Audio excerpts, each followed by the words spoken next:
Oh, that reminded me of a joke I was working on about how we're getting this on camera, so don't steal it. Oh wait, wait! It reminds you what joke references the F word, Nick? Tell us all about your joke.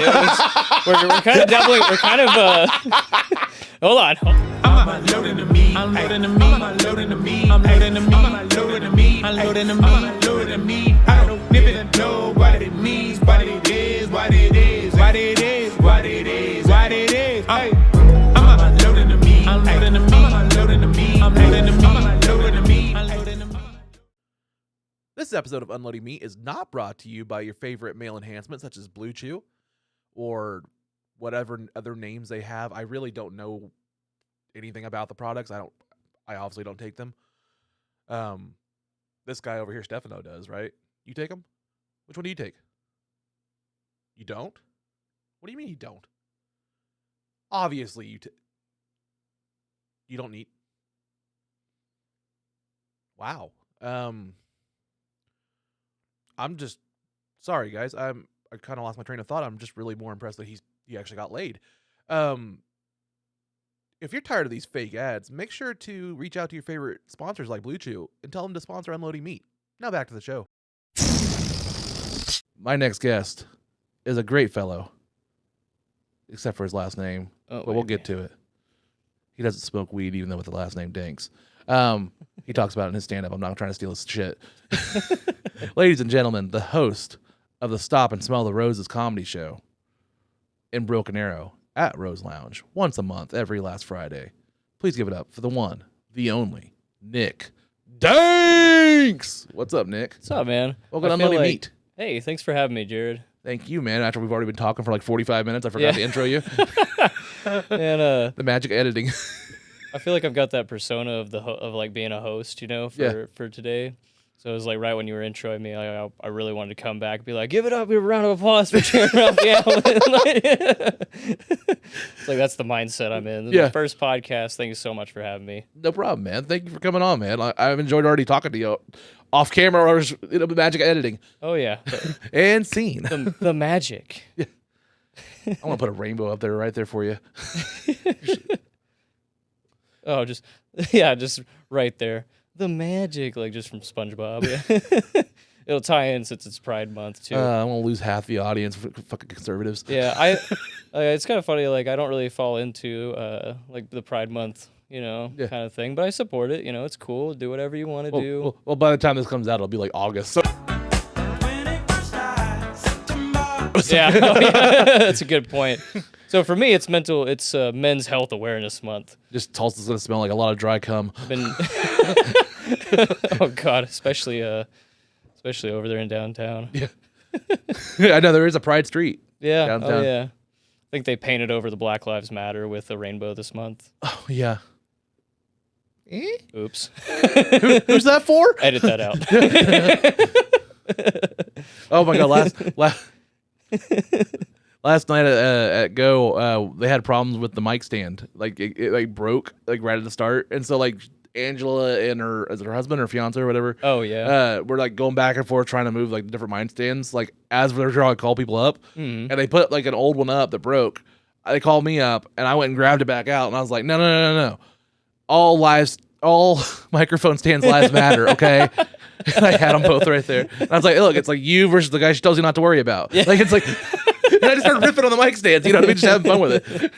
I love little improv stuff like that. Like especially when I'm hosting, like I'll try to like think of something on the spot for like whenever people are coming off and I go back up and like that couple seconds to like bring the next person up. I love like if I can come up with something on the spot to riff them, keep the energy up. Yeah. Love doing that. Yeah, and I think the audience appreciates it because I honestly think like it's kind of how I feel when people are like, oh, I don't want this subject done, I don't want this done or something like that. And I understand there's certain rooms you got to know your audience. Yeah. But there's also things of like I think an audience is smart enough to recognize effort. Mm-hmm. And yes, there are some taboo subjects where if you're going to go in that genre or if you're going to be that taboo subject, you better nail it. Yeah. It's a riskier subject, so you just got to be more, clever. Yeah. And honestly, I feel that you shouldn't, treat an audience like an idiot, but it's just one of those things where, like, if it's a clever effort and the audience can recognize it's funny and intentionally not trying to put somebody down or punch down, Yeah, there's a few people that I really enjoy in the comedy scene that I really want to book, but it's just a handful of people that I would just have to be like, hey, you can't tell this joke. Yeah. It's not that, like, I don't care about, like, I love the audience. Like, I want them to have a good time, but really it's like those certain very particular things, like in jokes and stuff, that the owner would probably be mad.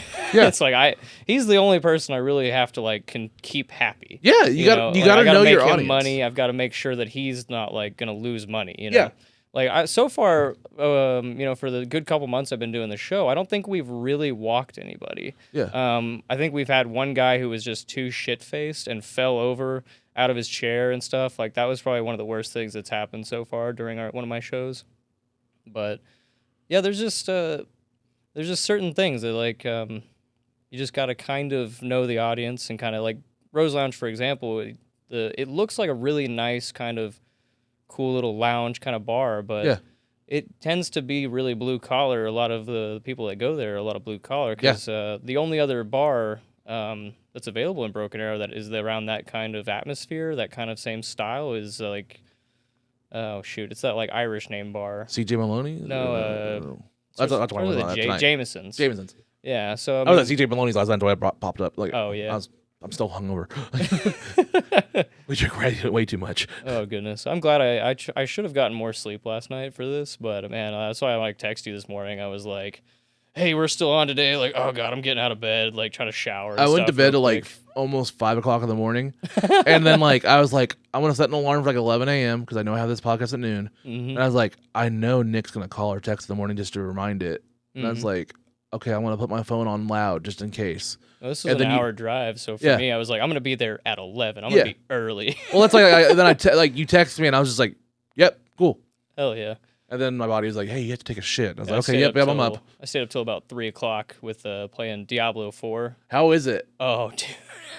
It's like, I wasn't a huge fan of D3. Neither I played so much of Diablo 2 when I was a kid. Like, I had on my laptop. Like, me and my friend had like we had the battle box or whatever. And like, I didn't realize that we played just like linked together, right? Yeah. So I did not expect Diablo 4 to be like more of MMO-ish, you know, like where, oh, there's people.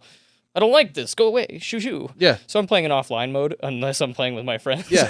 Because I don't want to see other people. Yeah. Like, I don't blame you. Like, I'm like, oh, you're taking up space on my screen.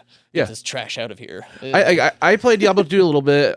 Diablo 3 didn't do it for me. I was a WoW guy. Yeah. I played WoW for like 14 years. Oh, okay. Yeah. I met my first wife in WoW. Oh, wow. I never played World of Warcraft. I played Warcraft 3. Yeah. But I played Warcraft 3. I love Warcraft 3. It still holds up except for the remake. Oh, yeah. I didn't like the Reforged. My favorite like game mode was always Pimp My Peons. You ever play that one? Oh, dude, it's hilarious. It's a really simple game mode. It's just everybody has a little hill and it's on a grid system, and you just constantly send your minions to go attack, and it's just and then you basically level up your minions, give them different attributes and stuff.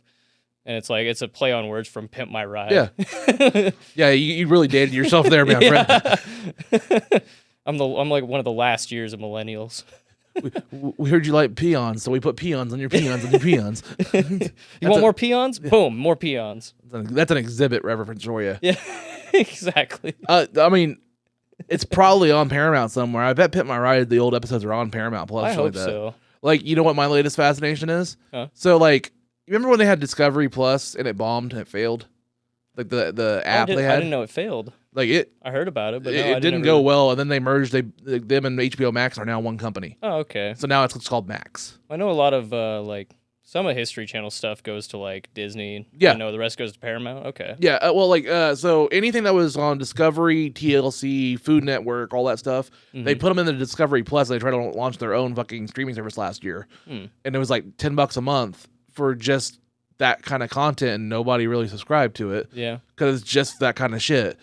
And then them and HBO Max merged, and now it's just called Max, and it's all one price and stuff. Well, what I'm getting at is I just found out they had all the old seasons of American Chopper on there. Oh. And as a fucking kid from Oklahoma in the fucking early 2000s, I'm like, yeah, I grew up in that era. American Chopper is a good show. Those were actually really cool. Yeah. I'm not saying Pimp My Ride wasn't cool, but it was so ridiculous. Yeah. Like if you looked up like how people reacted to their cars getting them back, it's like it was badass for like 6 months, and then it was just it was visual. It was cosmetic only. Those cars did not run well. Yeah, no, they didn't do anything for the engines. No. Yeah, it was like you got a Toyota Corolla with a fish tank and turntables and all like this anything, stuff. it would be cool when you take a drill to it and drill it in and bolt it. Like it's like that's all they did to a lot of the shit. Or you super glue to fucking glue fucking things to the fucking dash. Yeah, but they didn't upgrade the alternator. No, kill the battery in the alternator. Yeah. Oh god. But yeah, like they have all 12 or 13 seasons of American Chopper on Max now, and I'm watching all that old Discovery shit and like. Past therapy and stuff like that now, I'm watching American Chopper with a whole new perspective and context. I'm like, man, this is a really toxic relationship. These father and son should not be working together. Yeah. I hope that nothing happens in later seasons. I've got some beef with Paramount Plus, actually. Really? I've got some beef with them. Yeah. Why? That's what you How thought about dare it. they? How dare they steal South Park from Hulu? I've got that combo Disney Plus, Hulu, or whatever, and ESPN. And now you're telling me I've got to get another fucking service to watch one of my favorite shows of all time? Well, they're on Max now, too. Are they on Max? Yeah. Okay. I don't have either of those. I'll give you my login. Oh, no. Bet. Yeah, I'll give you. I love you. Max is honestly, they have that, like, you're talking about the Disney, Hulu, ESPN combo, whatever. Yeah.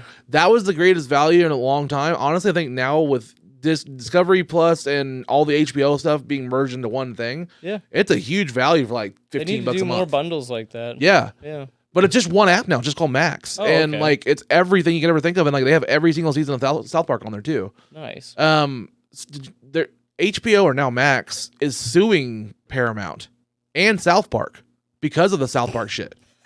So before Paramount Plus was a thing, HBO Max got the exclusive rights to South Park, and that's what you were pissed about because they took it from Hulu. Yeah, it went to HBO Max. So rude. And then Paramount had this thing. Okay, well, we're launching Paramount Plus. We still want our South Park on our own shit. Mm-hmm. Well, we signed exclusive rights to HBO Max, but that was before we invented our own. So now we have our own. So yeah, you can have a new season and all this shit, but we're gonna get South Park movie specials. Oh yeah, like the COVID special. So yeah. My Google Home's doing fucked up things over there. Anyway, but like they got like 4 movie specials over at Paramount Plus. Yeah, I pirated them. Yeah, they're good. Sorry. Is it your alarm saying that you have a podcast today? No, my sister just tried to call me. Oh, you can answer it. I can take a break. Oh, you want to see my break?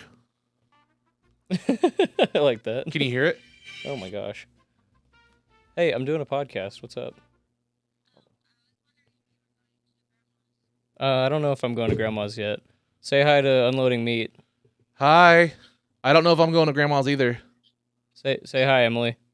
Who is it? It's Jared Ralphie Allen on Unloading Meat. You're on a live podcast right now. You're on a live podcast right now. Say hi. I put you on speakerphone right next to the mic. Say hi. Yeah, you're live on camera on Unloading Meat right now. Hi, guys. That's my sister, Emily. Hi, Emily. I don't know if I'm going to Grandma's tonight. Yeah. Okay, well, I just wanted to make sure, because my brother typically isn't in the group chats that people randomly make in our family, so I just wanted to make sure that I'm not. I'm always the last one to know. That's how I am, too. Like, I'm like, okay, there's a holiday coming up in 3 weeks, so I got to call my sister or my mom, find out what's going on, because no one texts me, no one calls me. Love my family. They're always excited to see me, but it feels like I'm never invited. Oh, goodness. We might edit this out or we might keep it. This is good. This is good. I'll leave that up to you. Emily, just don't drop the N-word. Yeah, Emily, don't say the N-word or it's Pride Month, so don't say the F word. You can say fuck, but not the other F word. Yeah. It's the gay N-word. That's my word. That's his word. I can't say that. I'm bi. I get it half the time. I have a faggot timeshare. All right, I love you, Emily. Yeah, me too. Don't talk too much shit about me, please. Oh, I won't. Don't worry. Bye, Emily. Bye. That was actually great. Okay, I'm putting my phone. I'm gonna put it in airplane mode or something. Just do not disturb.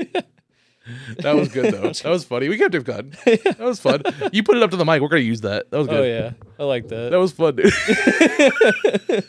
Oh, no, like I have a whole bit about that. Like Okay, I think I've sucked enough cock to where I can say faggot. I think that's what it has to be. Yeah. It's like what's my quota? Okay, do I have to swallow? Where does it have to land? Okay. I think I can say it. But yeah, I have a whole bit like I'm part-time fag. I call myself a triple F, a fat funny fag. And then I say like I'm part-time fag because I'm bi. I have a faggot timeshare. That's the Jared Ralphie Allen of Triple H. Yeah. I just think hashtag faggot timeshare sounds funny. It's some condos down in Southern California. It's in San Francisco. I'm not gonna repeat it, but yeah, you know what he said. Yeah, functional. Oh, that reminded me of a joke I was working on about how we're getting this on camera, so don't steal it. Oh wait, wait! It reminds you what joke references the F word, Nick? Tell us all about your joke. We're kind of doubling. We're kind of hold on. Let me correct this. We're doubling back to wrong. Doubling back to things that I can't say.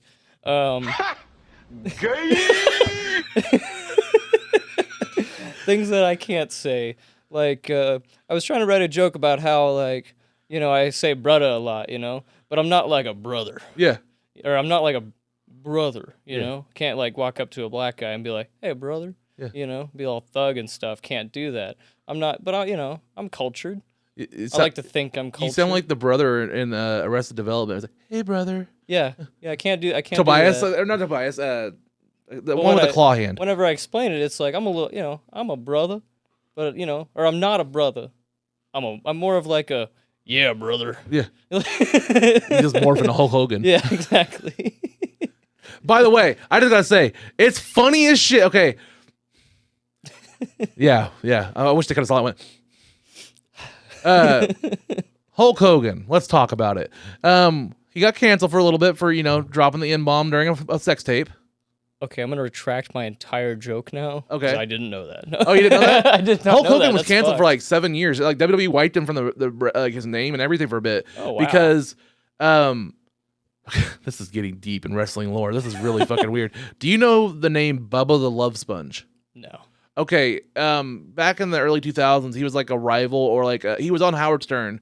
And he was basically like South Florida's Howard Stern. He was a shock jock for the radio down there, and he was like Guy Fieri. He was a weird fucking dude. I gotta say real quick that with that name, it sounds like he'd be willing to invest in your timeshare. Yeah. Bubba the Love Sponge would love faggot timeshares. Anyway, he was best friends with Hulk Hogan. Thumbs up. Okay, sorry. It's all right. So Bubba the Love Sponge was best friends with Hulk Hogan, and he had a hot wife. And he let Hulk Hogan fuck his wife at a hotel room, and then they filmed it secretly. Oh. And didn't tell Hulk. And then Hulk Hogan's sitting on the edge of the bed, legs out, just fucking naked after sex. And he's going on, and this will be heavily trimmed so I don't get canceled. He's talking on and on, just in candid sex talk about how, like, there's a lot of N-words that are in wrestling and stuff, but they're never going to amount to being world champion because they're not as good as the white guys. And then he's just going on this really open, candid rant about how black guys are never going to be world champ. Oh, my God. And stuff, and he's dropping the hard in. And that was a sex tape that they leaked. It got leaked to Gawker. And then instead of him getting mad at Bubba the Love Sponge and his wife for, basically shooting a cuckold porn. Yeah. He sued Gawker for the leak because of defamation and stuff, and he won. And they posted this thing and he didn't have his permission. Yeah, but like the story turned in like, we're going to forget about what he said. We're more like, he's the victim. And it turned into this thing, and it kind of got him uncanceled eventually because people forgot about what he actually said. I'm kind of torn on this story. It's like, you should not have said that. And so I bring this up because what was the number one thing in the 80s Hulk Hogan always said? He was like, say your prayers and eat your vitamins, kids, and don't do drugs and all that stuff. Yeah. This week, Hulk just launched his own CBD and mushrooms fucking line. Hell yeah. But like the guy that was always like, say your prayers, eat your vitamins, and don't do drugs, kids, and don't do any of that. Gotta do that for the Dare sponsors, Is launching a fucking shroom line. I'm like, yeah. Oh gosh. All these wrestlers are finally getting into they're like Ric Flair has his own CBD line now. He was on Joe Rogan talking about it. Like he has CBD edibles. Mm-hmm. I'm like, yeah. everybody fucking wrestler like woo drops or whatever the fuck they're called. I don't know, something that's gonna get you high as fuck. I did this show for a vintage toy mall last year, and I got to meet Stephanie Nadolny. Yeah. Hopefully she sees this. Stephanie, I love you. If you don't know who that is, she's the voice actress for like Kid Gohan, Kid Trunks. Okay. Stuff like Teenage Gohan, like Kid Trunks, and a few other DBZ characters. Super cool to like see the voice behind several of my childhood characters. But Kevin Nash was supposed to be there. And because there was some storms, there was like some storms or something in Florida where he lives, and I guess he couldn't make it. And he still got paid.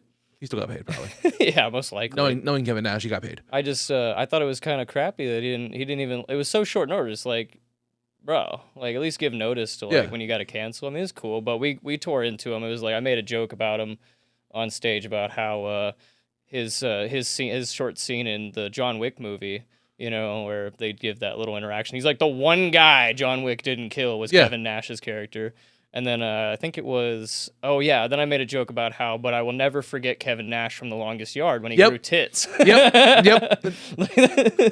Because until I saw that he was that character on John Wick, never would have known it. And I was like, oh, it's The Longest Yard guy.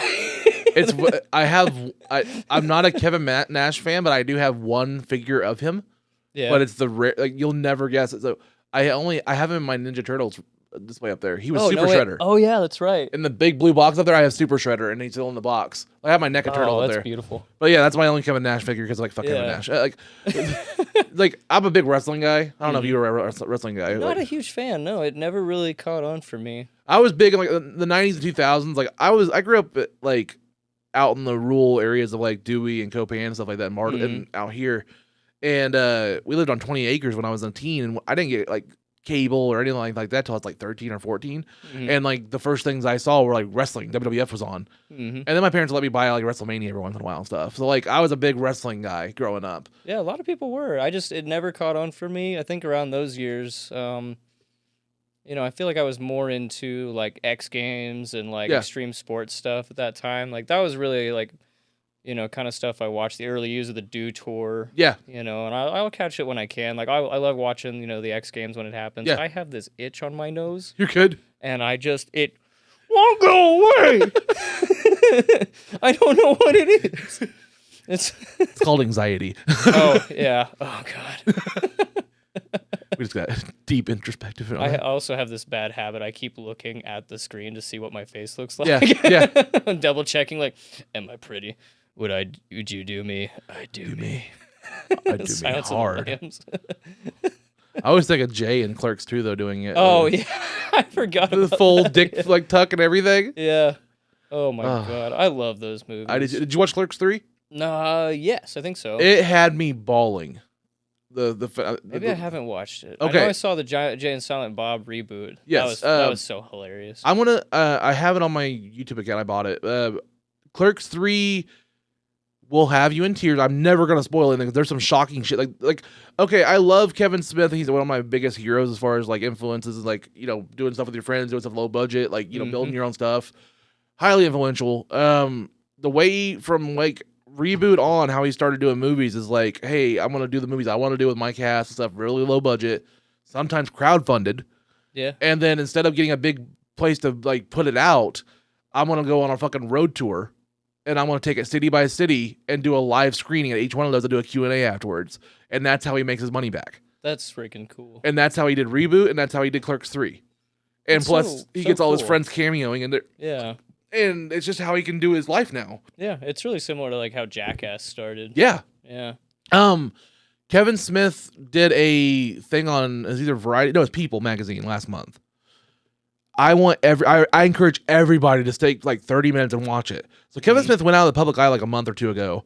He went and got himself checked in like to like a rehab center for like depression and like just like dealing with all this stuff. Oh, that's and he got like a mental health check and like took some time out. And he did a candid thing about checking in with your mental health and knowing who you are and stuff. And it was just a candid him talking to a one camera thing to People magazine for like 30 minutes, and they put it out on YouTube. Yeah, I think that's one of my favorite things about Kevin Smith. He's so real. Yeah. Like, He seems like he's always come across as such a legitimate human being. Yeah.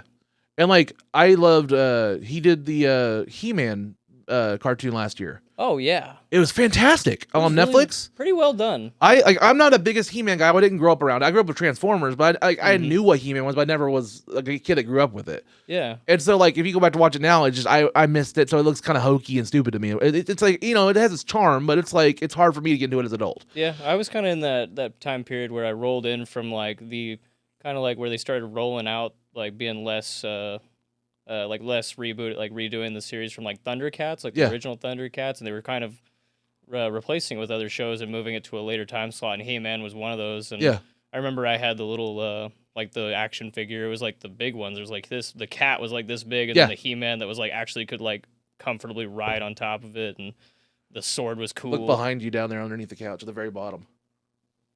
Yeah, it's hard. I that's why I get. Like all that's He-Man down there, the very bottom shelf. Oh, I'm more excited. I'm more excited about. That's why I'm buying more shelves. So like in the next month or two, I'm gonna buy 3 more of these shelves. I'm gonna put them up here on this black curtain. What is that character's name? Gargoyles? No, yeah, Goliath. Goliath, yeah. Yes, I loved that show. So I have so much shit that I can't show right now. I'm gonna get 3 more shelves and put them on these black curtains. Oh yeah, and make a fake wall. That'd be cool. Yeah, kind of make an L right there. Dude, I was a huge fan of that show. NECA is starting to make out all these little niche figures, and like they're doing gargoyles, every single one. They're smart about it, and it pisses me off. But god damn it, I gotta give them props. Holy fuck! So you saw? I don't know if you saw for a bit. Some of them had their wings open, and some of them had them folded up. Oh yeah. Okay, so how they're selling them is like, if I get Goliath, and he comes with his wings open. When you have that fucker displayed, it's like this big. It's hard as fuck to display that anywhere. Yeah, that's huge. So if you want to get the folded down wings, you got to buy the next character, and the next character has the folded wings for the previous character. Oh. So like I had to buy Bronx the dog, and I got the wings for Goliath. Yeah. And so that's what they're doing to get the whole set. I'm like, that's actually kind of smart marketing. Well, that reminds me of when Marvel used to do their characters, where you'd have to buy 5 characters, and then it would build a big. Like I think they did that with Galactus, because Galactus was huge. So they'd throw one piece of Galactus in one box with another character, and then you get his head and his chest. They still do it. They're Build-A-Figures. The Khonshu from all these big figures like that. Joe Fix-It. Yeah. Like they still do it. Yeah, you get 5 or 6 figures and you build the pieces. I just saw that Khonshu. That's a really cool one. I love that fucking figure. I love that show. Did you watch Moon Knight? Oh yeah, it was dope. I think between. Man, a lot of them are so good. I think between that and Loki were my 2 favorites so far. Agreed. I love Hawkeye. Loved Hawkeye mostly because of the ending. I really was happy that they introduced Kingpin. Yeah, super cool. I could give 2 shits about the Echo show. Like they tried so hard to launch that Echo. Like his daughter, the one that's deaf. Oh yeah. Like she's getting her own spinoff show called Echo, and like that's why they're having him introduce and stuff too. Like. That was like her backdoor pilot to get her own show next year. Oh, okay. And I'm like, to be honest, I don't think they did a very good job. I mean, she was a cool character, but I don't know if she needs her own 6-person or 6-part episode or series. Yeah. Like, I didn't really feel like she did enough to really warrant her own show yet. I think if, especially with Jeremy Renner's recent accident on his farm, like, I feel like giving her that show would be just, I don't know. I think they should wait a little longer and just put her in the MCU. Yeah. Just have her make an appearance somewhere in the next Avengers movie. And I bet they will before that's the Echo show makes sense. I mean, I get that. Yeah, I mean, we're looking at shit for like a timeline like 2 years away. What I really want, is the new Avengers movies. I want a reboot of that storyline. So it'll be like Cassie Lang. They're setting it up. They're teasing a young Avengers or a new Avengers. Yeah. And then what's her name? Stark's daughter. I can't think of the character's name. I can't remember what they called her in the movie. I'm blanking so hard. Yeah. Yeah, because like he said he wanted to name it after her uncle, and I can't remember what she named it. The I Love You 3000 girl. Yeah. Either way. Yeah. Well, then they had Ironheart. They had Riri Williams and Black Panther.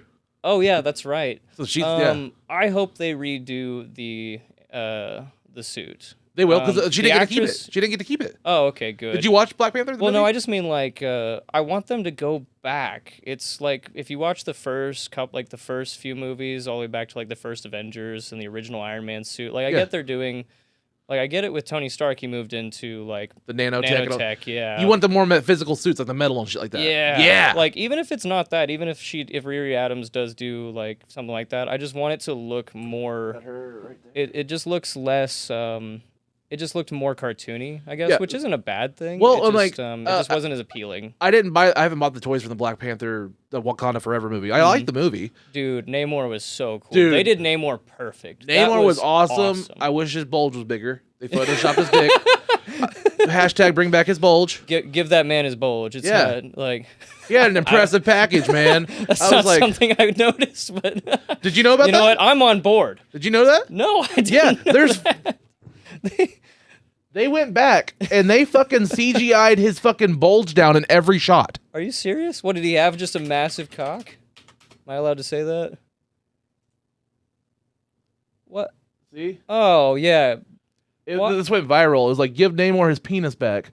Yeah, that's kind of just kind of rude for the... It's like emasculating for that actor. Like, you see it? Oh, man. Yeah, like, no. that's how it looks in the movie. I mean... I don't know. I'm kind of on the fence about it all overall, but I'm kind of... Well, I mean, that dick is on the fence, too, when he hangs it over. That's the problem. I wanted to see that shit, okay? Happy Pride Month. Could have used it like a lasso. That's how he takes down the Wonder Woman. Black Panther, yeah. I don't know if they want the image of you using a lasso on a black guy, though, but I was just saying... Oh, no. Oh, I brought that up last night, not in a bad way. So, like, I did a full 5 minutes of that theater about movie jokes, right? Yeah. And I have a whole thing of, like, I go from Mulan, and I go, remember, like, when there is a time where every year we get another Will Smith blockbuster and be followed by a #1, like, hit single with it? Mm-hmm. You know, hit after hit, just like him at the Oscars. Like... Every tier. Yeah, and then, like, I talk about Wild Wild West. Mm-hmm. Oh, yeah. I love that movie, but if you watch it now... It's a little weird. It's basically an hour and a half of a black dude talking to a dude in a wheelchair, and they're just roasting each other. Yeah. And then a giant fucking spider comes out at the end. I do love that movie. Yeah, I do love that movie too. And then, okay, so one thing that really stands out, it's always, even since I was little, it was always something that not bothered me, but just stuck out. Mm-hmm. The bungee noose. Yeah. If you guys know, so in this scene, there's gonna be a lynching. You know, hilarious.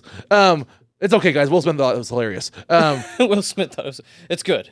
And they have this scene where they're going to take him and get him. They're going to lynch him, the torches and everything. And he has a bungee noose, and they don't tell him it's a bungee noose. He just thinks he's about to get hung. And the Kevin Kline character is like, "Don't worry, I got you." You know, he's like, "Oh yeah, what?" And then it's like a bungee, and then I'm like, even in 2023. That's a level of racism I can't even fucking, like, unpack yet. Like, I'm just gonna move on. Like, this bungee noose has so many fucking things fucked up with it. I don't even know how to comprehend it. Like, there's so many layers to this shit. You heard it here, folks. You heard it here, okay? Bungee nooses, funny. G.I. Jane, not funny. Can I... how big are you into Transformers? Yeah. Are you excited about the new movie? Yeah, I've been waiting for this, like, the animal-based Transformers come out. The Easter egg at the end got spoiled for me last night. Oh, I haven't seen it. There's a big, gigantic Easter egg that happens. It's massive. They've already done Unicron. Like... No. This is something you'll never expect. Okay. Do you want me to tell you? It'll be cut for the episode. It has nothing to do with Transformers. I'll tell you that. Oh, okay. Spoiler alert. Okay. At the end of it, you remember, like, they always have human characters in Transformers movies, right? Mm-hmm. The human character in this movie interacts at the end with G.I. Joe. What? And they're bringing G.I. Joe into the Transformers universe. What? They're going to have a crossover of G.I. Joe and Transformers movies. It's the same parent company. Yes, yeah? it's Hal Hasbro. Yeah.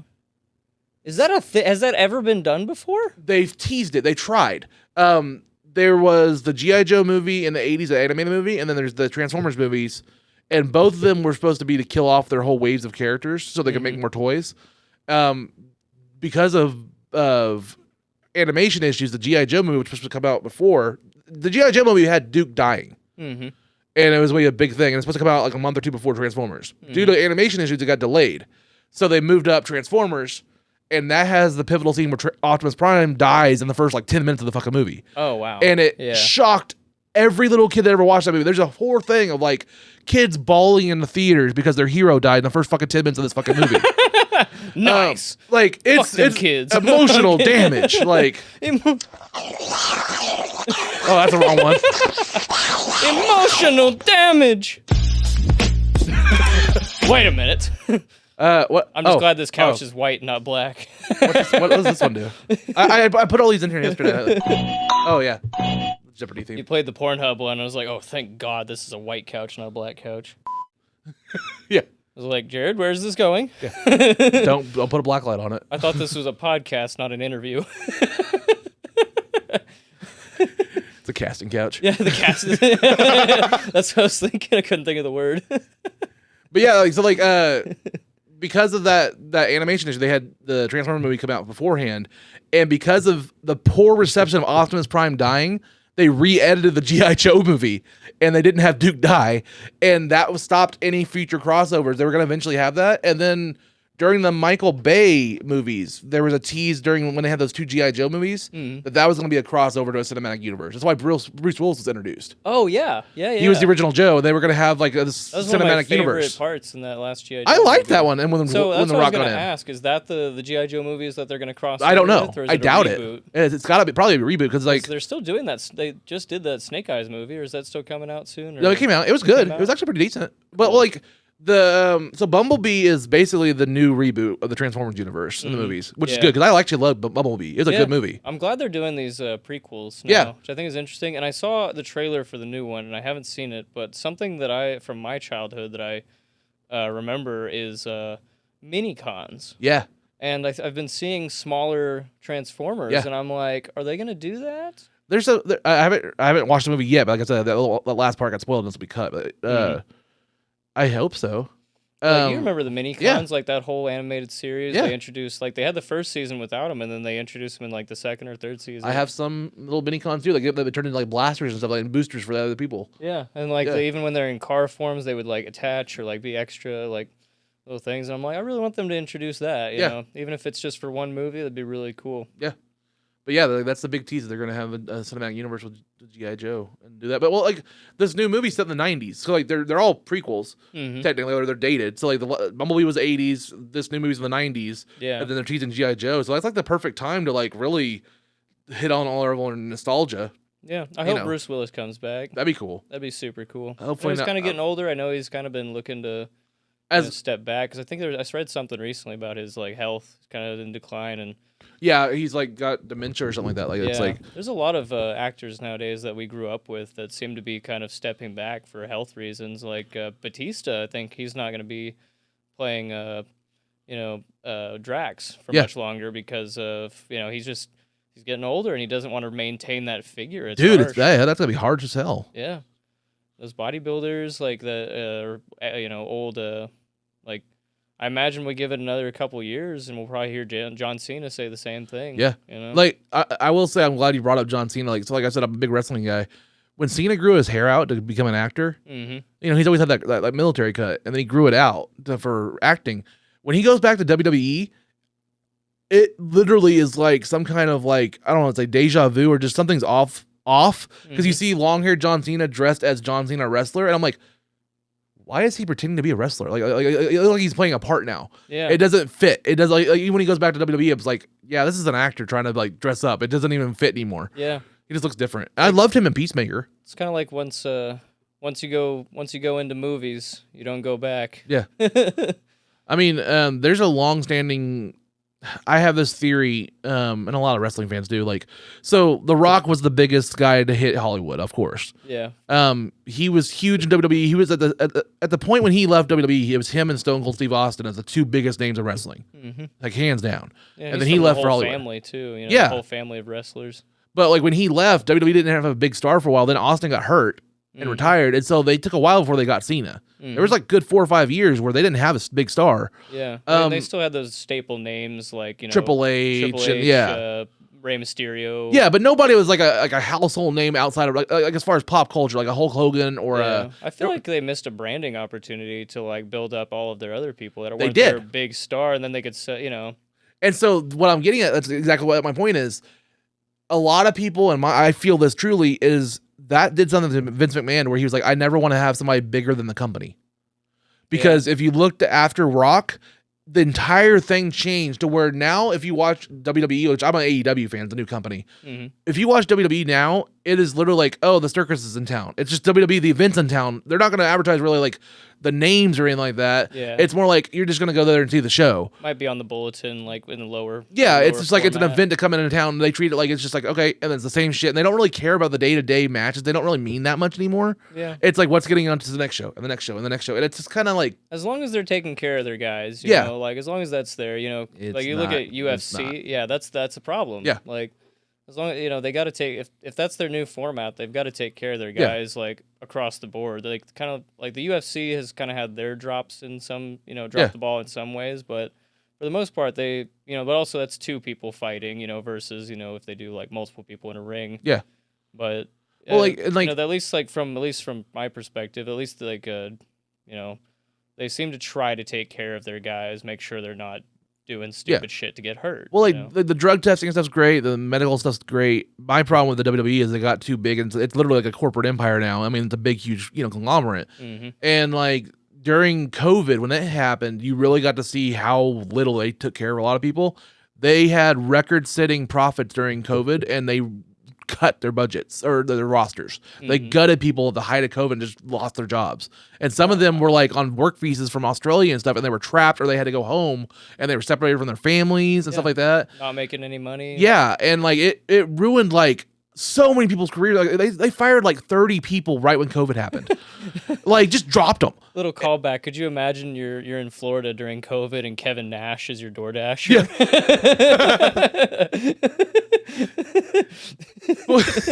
Fuck Kevin Nash. Terror quality again, bitch. But anyway, like then what's something that a lot of people did during COVID? They played gaming, right? Like Twitch and stuff like that, and they're trying to like, you know, they were trapped in their houses. Yeah, Jack Black even. Yeah. And so like a lot of these WWE guys started becoming Twitch streamers, and they were making profits like that. They couldn't tour, they weren't selling merch. They were talking to their fans, stuff like that. WWE was like, hey, you can't be your character on Twitch, and we also don't want you twitching because we own your character and your name, and that we're not going to approve that. So they shut down all their Twitch streams. And then like it's just like anything that was outside of their character they weren't allowed to do. And like these superstars, they can't get a tattoo or a haircut or anything without written permission because it changes their likenesses for action figures and all that stuff. Yeah. And like they are just like they're what they call independent contractors. So they're signed up as independent contractors, meaning they don't get health insurance, they don't anything like that, and they're independent, but they only are allowed to work for WWE. How is that independent?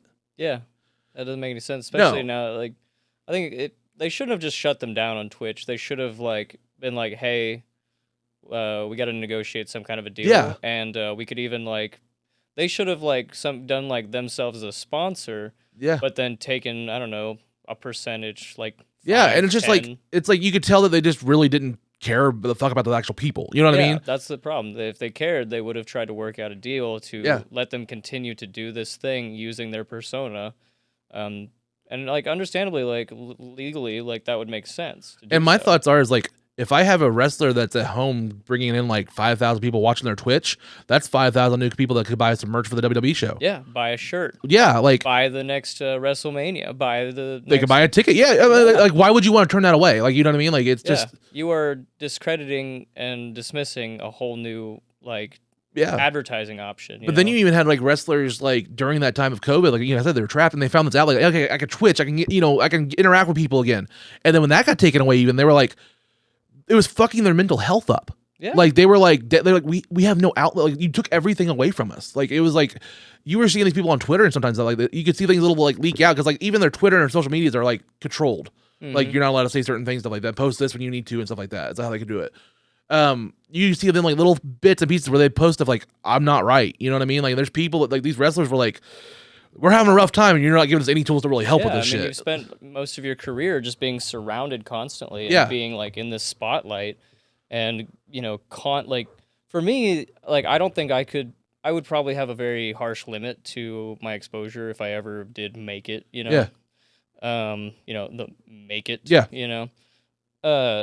so it's like, but once I imagine like when you've been doing it for so long and you're exposed to this constant public eye and interaction, like getting that cut off would be just, Well, it's like they had what they call the Thunderdome era during COVID, and it's where they didn't have crowds, so they just had like 1,000 different monitors all the way wrapped around. Yeah. And they had like a fake crowd, and then they'd pipe in crowd noise. And so you'd have these wrestlers going out there, and like a lot of the wrestlers had to go by adrenaline. Like you have to go feel off the crowd and stuff, kind of like us. Like, you know, we go off the crowd and stuff. Yeah, entertainment it's pretty much across the board. If there's a lot of that energy, you know, back and forth. And they were like, we're having to go out there and do matches with nobody out there, and it's silence, and it's hard to get our adrenaline going and stuff. Like people were getting injured because they weren't getting worked out and stretched out enough, and like it just caused so many issues trying to push this out on these people. They didn't take care of their people. Yeah, I thought it was really funny though. Whenever sports teams had those cardboard cutouts of people, that was so weird. I think there was the one at I can't remember which team it was, but it was one in Colorado that had like they had South Park characters. And I was like, that's pretty funny. Yeah.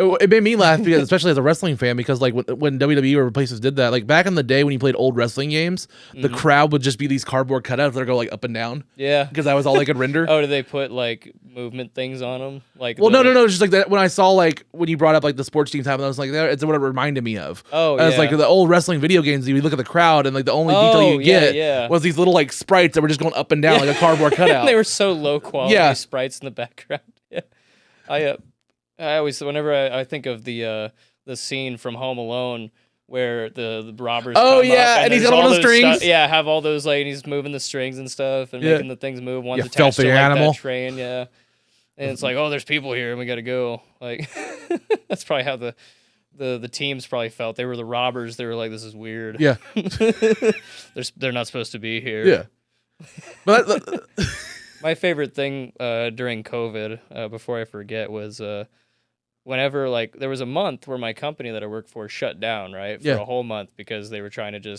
I work in a metal shop that's close quarters, so it's like, you know, and like COVID, it would last like almost, I don't know, I can't remember how many days. It was multiple days, like 48 hours or more, like on carbon steel. It would survive right outside of the sun, and that's exactly what we're working with. So we had a bunch of people get sick. Will this help? Will this help?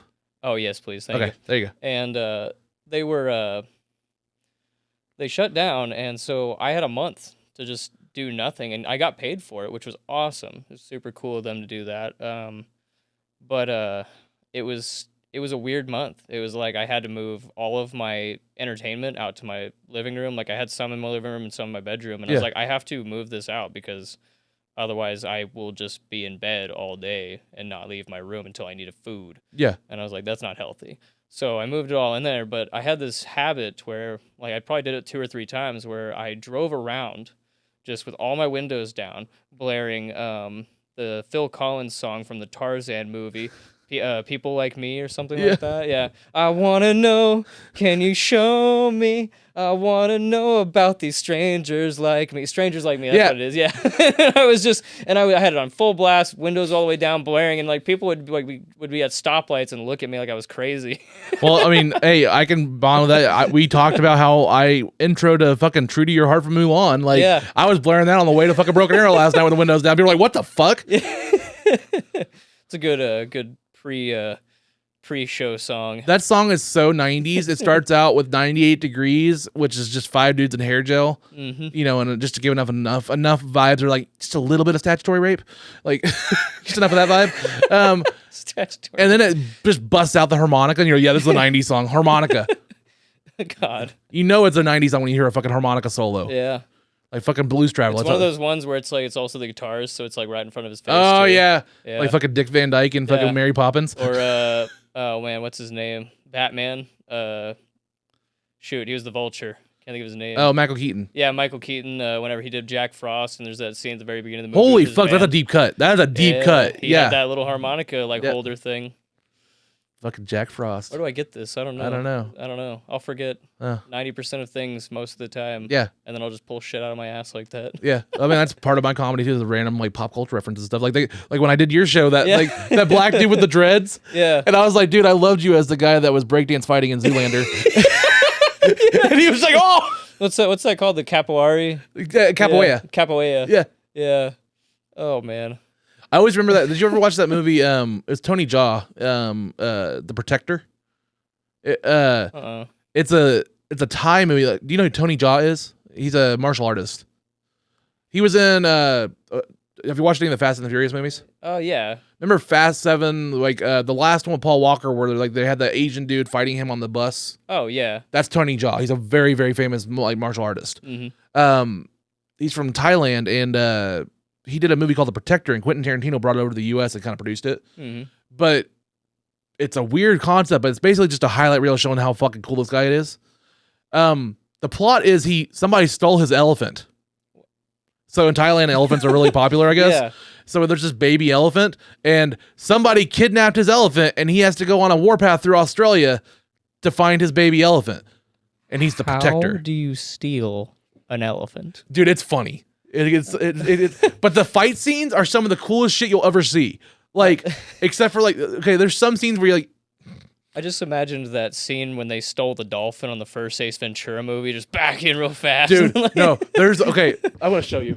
That's a movie. I was thinking about it earlier. That's a movie like the first Ace Ventura movie. That's a movie that didn't like. It's hilarious, but they would not be able to make that movie today. Watch this. Wait for it. Wait for it.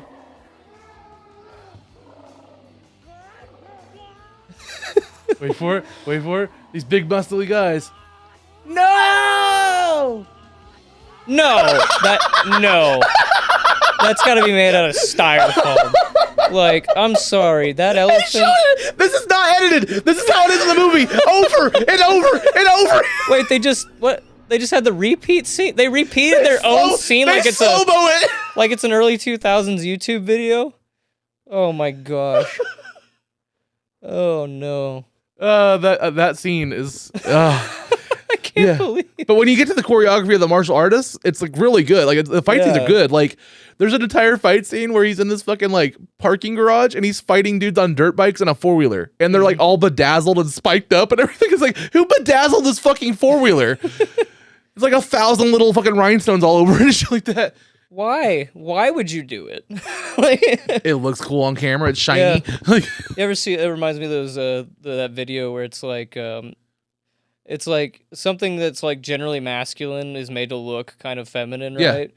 And then it's like, but it's specifically, it's like, oh, it's a pink Glock, that's cute, blah blah. But then it's the clips of the guy who's like wearing like a motorcycle hood, and he's just like doing these real feminine, kind of like real feminine like gestures, like but shooting the Glock, like but he's hitting the target. It's like, and you hear the ping on the steel. It's so funny. So I was hanging out with Isaiah Blue. I was hanging out with them after the open mic Roscoe did last week. The one with the guy that got cut off. Oh yeah. Yeah. The fuck you Jeremiah guy. Yeah. We went out to Tin Dog or whatever afterwards. And him and those two were playing darts. And you know, they're the younger guys, and they were just playing and stuff like that. And I was like, I'll play. Do you want to play winner? I was like, sure. I was like, I'll show you, but I throw completely different from anybody else. And they're like, how? And I showed them. Like this? I throw darts completely different from anybody else, but it works every fucking time. Like throwing knife? Like kunai? Very. So like, let's see. If this is the dart, let's say it's a dart. So like, typically people go like this, right? Yeah. I go like this. Oh, like, okay, like a throwing knife. Yeah, a throwing knife. And the tail corrects it every fucking time, and it'll always go like that. It'll correct itself in midair. That's impressive. So you can just flick down, and you just make sure that this goes to the bullseye when you throw and release, and it'll do a flip in midair, and it'll always go straight.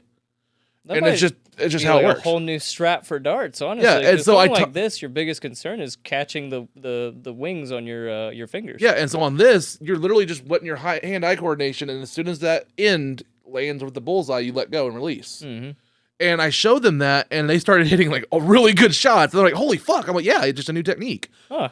And it's like, this is a way that you can make money at bars. I was like, if you ever want to like fucking hustle some darts, say, hey, yeah, I'll play, but I'll play with a different style or something like that, and like play it off like you're fucking shitty.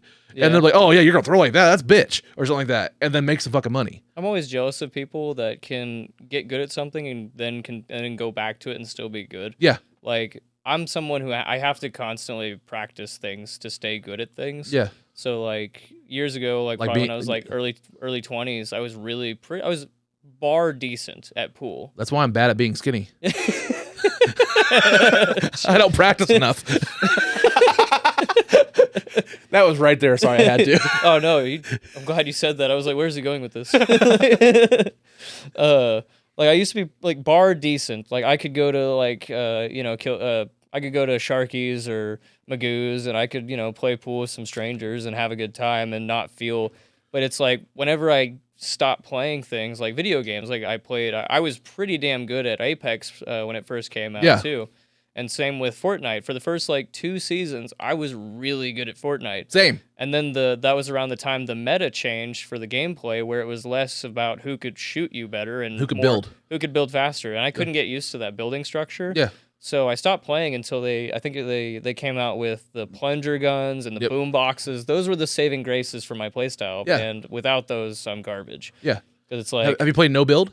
No, yeah, that was probably the one game mode that I kind of went back to for a little while. But Apex kind of took me away from Fortnite for a little while. But now I've moved away from FPSs because I'm focusing on other things. It's like when I game, I don't want to have to be stressed out. It's I'm the same way. You heard my my stuff at, I don't know if you remember, but at Rose Lunch, I had a whole bit about I don't understand hard mode on games. I hate hard modes. Like, like when I play a game, I want to relax. I want to have fun. Like I don't want to beat my head against a wall for 3 fucking hours on like a level. Like it's not entertaining and relaxing for me. Yeah. I played Fortnite for a while. I'm sorry, go ahead. Oh no, you're good. I was just gonna say, like, for me, it's like right now I'm playing Diablo 4. Yeah. The new Harry Potter game, the Hogwarts Legacy. Yep. I still haven't finished it. So yeah, I haven't either. I've kind of put it on the back burner right now. Yeah, I'm gonna come back and enjoy it. But like I created 2 characters. I was Ravenclaw first. Now I'm going total Slytherin, and I'm going total bitch. Did you take the test?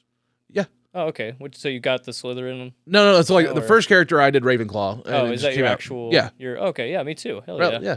So Ravenclaw was my first one, and then the second character I was like, okay, I want to be total bitch. I wanted to be total badass, like horrible. So I made a female and I named her Karen Ass Manager. And it's just I want her to be a total Karen. She's blonde, has the fucking short haircut bob. Yeah. And I'm just picking the worst options on every single fucking thing. So you're just Draco Malfoy in drag. Yeah. Yeah. That's awesome. Pretty much. Yeah, I've got beef with Universal Studios actually. Oh yeah? Yeah, I went to the Hogwarts, right? At Universal last year. And it took me 3 stores and several hours to find any female cut where it's like the woman's cut. Oh, like the Vita, where it like gets real tight run under the arms. It's like it took me forever to find Ravenclaw merch. I found 1 shirt in 3 stores. Damn. And it was one of the ones that was outside of the Hogwarts area. And I was pissed. And I was looking at every rack and it's like all you see are the other 3 houses. And I'm just like, give me some love here. Like, we had Luna Lovegood, so I imagine that's why most, Yeah, I love Luna. And I'm like, I've taken Pottermore test 4 times. Every single time, Ravenclaw. Yeah. Give me some fucking merch. I get Ravenclaw or Gryffindor. Like, I took it 3 times, and I got Ravenclaw twice and Gryffindor once. Mm-hmm. So I was like, I'm just going to be... And then I did the test fresh with the game. Yeah. You can link them and stuff like that. Oh, I just linked my account to it. Yeah. So, like, my Patronus, my wand, and my house all linked automatically. Well, that's what. Whenever like back in the day, I had done the test like 2 or a couple times, and then when I did this, I created the Pottermore account or whatever it is, and I had that, and it did Ravenclaw, and it linked all that stuff. Yeah, because you also get free stuff inside the game too for doing that thing. Yeah. Oh yeah. You know what? One of my favorite video games of all time will always be what? Pokemon. Really? Yeah. Which one? Just all in general? All in general, but like it's because I played Pokemon Go when it first came out. But I quit playing whenever I saw there was a level requirement to transfer to like the Pokemon from Pokemon Go to what is now Pokemon Home. Yeah. The current box storage system for the actual console games, right? I've been collecting Pokemon from consoles and moving them up from Game Boy Advance, all the way through DS, DSi, and all those things, all the way up to what's it called? The Nintendo Switch. Yeah. I have bought every Pokemon game in the new consoles because I can't break this connection. And it's one of the most relaxing games. Like, Pokemon is one of the most easy games. I think the hardest Pokemon game that has come out ever, which debatably for me, like, just for, like, level requirements and, like, the, like, in-game, like, as you go through the story, it's like, you get out-leveled in Pokemon Black and White. A lot. Like, it's like you get to the final bosses, they're in the 60s, 70s, and you're still sitting with half your team in the 50s. Yeah. It's like, what's going on? Yeah. And I think the shared XP, I think, is what really kind of hurt, because then it's more spread out, which sometimes it's useful.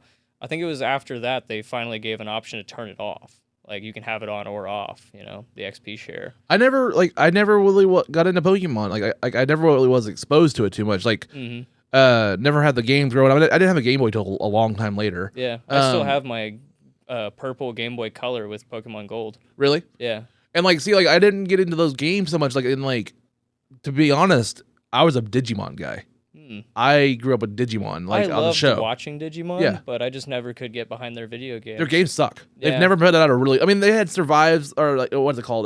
World 1, 2, and 3, but they're so janky. There was a recent one my roommate was really into, and it looked cool. I didn't... But it's like a graphic novel. It's like Survive. It's a game novel. You're just kind of playing through. There is a new one my roommate's been talking about. He's been really hyping up this new Digimon game. I think it's supposed to be open world and more like way more badass, and it really gets into the deeps of the evolutions of the Digimon. Sorry. Yeah. Well, I just the story always captivated me on Digimon. The story was really good, the season 1 and 2, and I don't know if you noticed, but it's still going on. They're still making movies with the original cast. Yeah. I didn't know that. They just did a reboot series of the original series, and it's actually pretty good. It changes the story quite a bit. Yeah. But I remember that one first movie where it's the intro. I think it was the one where you meet Omnimon at the end of the game, at the end of the movie, and it fought the corrupted Digimon that was a virus. Yeah, can't think of its name, but I think it wasn't Palmon. I think it was the something Mon. Not Palmon.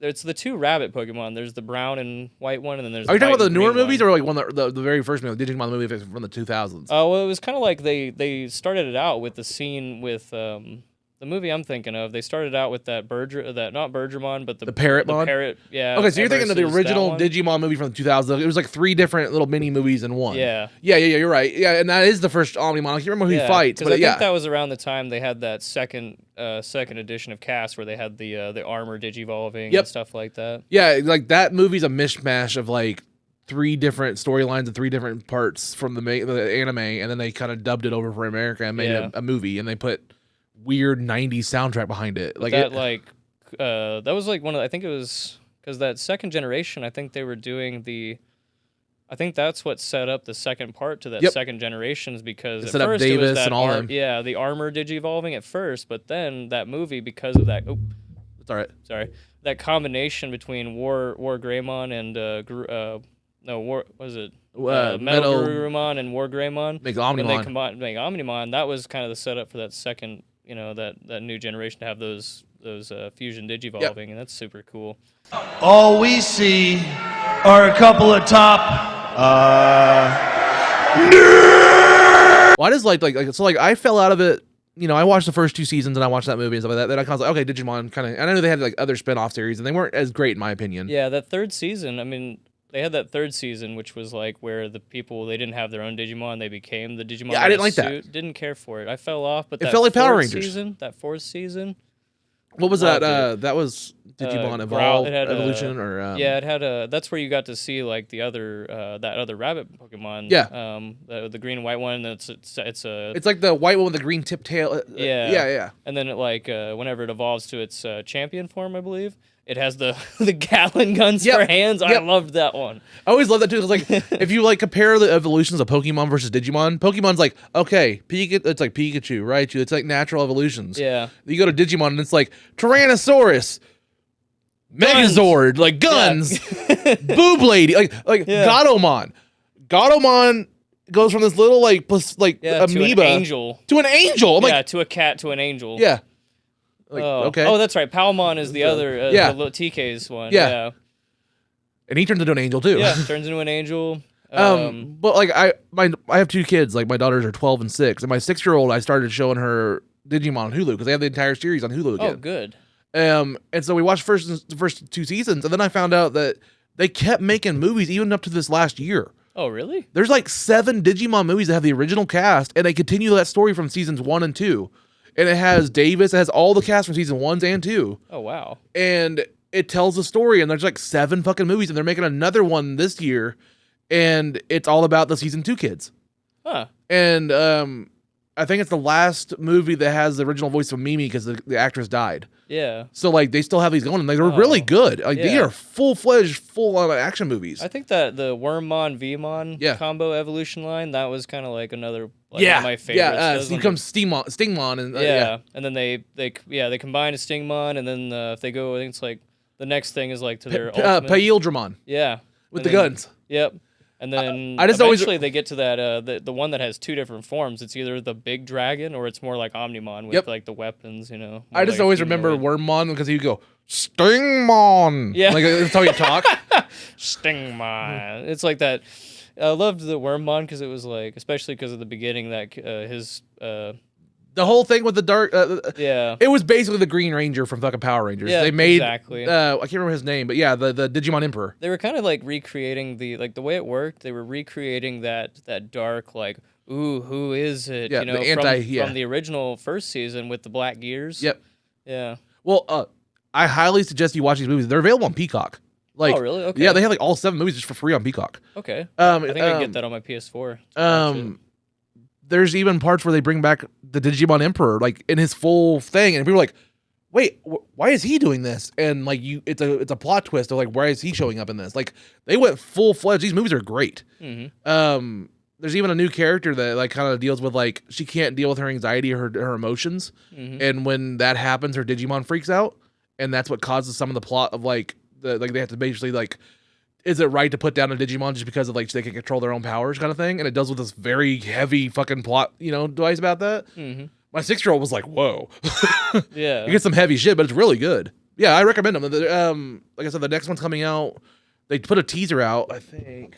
I always appreciate like TV shows like that. Like, I don't like a lot of kids shows that are just like stupid, anymore. Yeah. Like sometimes it's funny, but if that's all it is, if that's all the show is, like.